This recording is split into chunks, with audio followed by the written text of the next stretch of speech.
5 seconds. The University Commission has suggested the establishment of rural universities. We have also before us the plan for education proposed by several educationists. My feeling is that our educational system would serve its true purpose only if it is integrated with the whole life of the Indian people instead of being merely related to the administrative system as it has been so far. Integration implies, in the first instance, that such subjects should be taught in our universities as would directly promote the economic development of our country. Everybody knows that agriculture is the basis of our economic structure.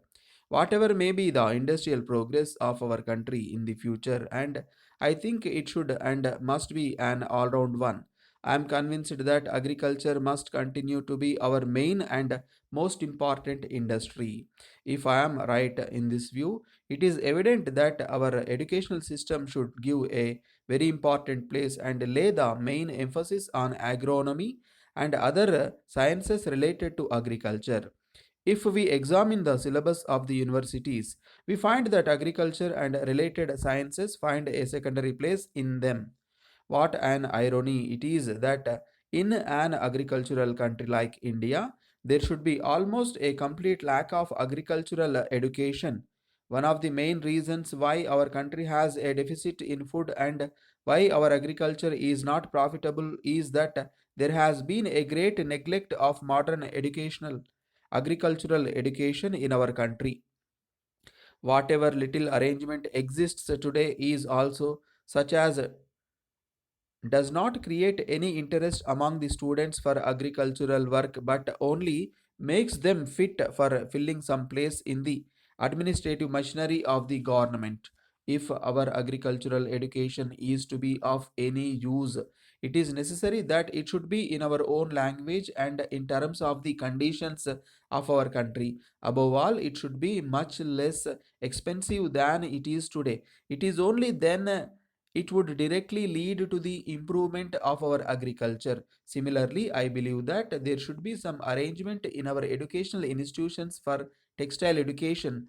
I would not like to go into more details in this connection and would content myself by suggesting that there should be a close relationship between the syllabi of our educational institutions and the economic life of our country.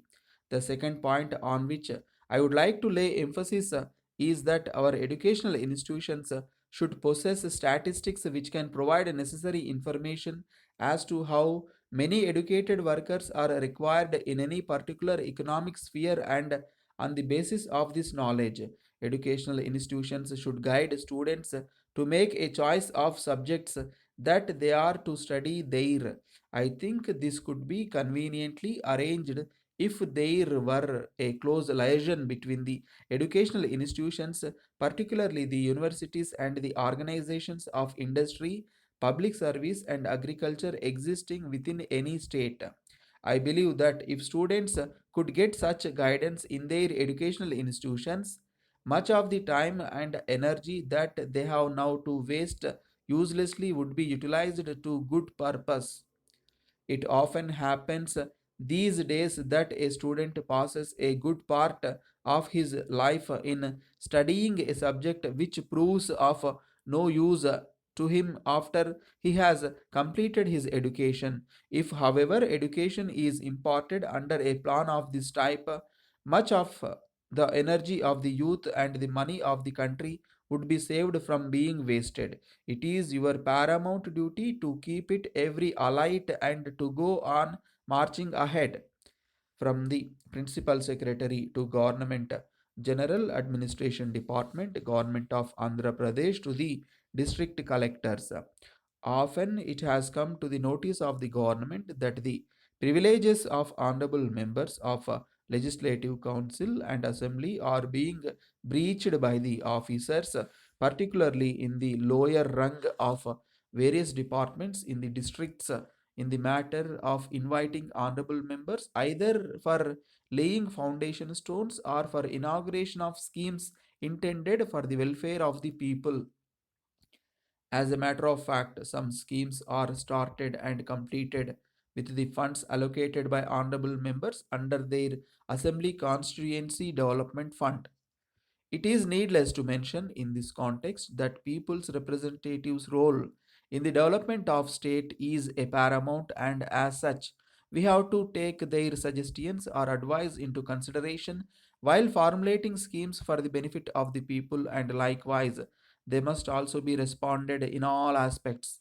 So if the privileges of any honorable member are breached by any government servant, would attract the provisions of breach of privilege Act, and the officer concerned would be summoned by the Committee on Privileges or Legislative Council and Assembly, respectively, and sought explanation.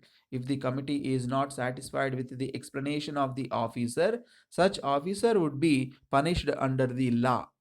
Therefore, all the district collectors are once again informed that the privileges of public representatives should not be breached. Yours.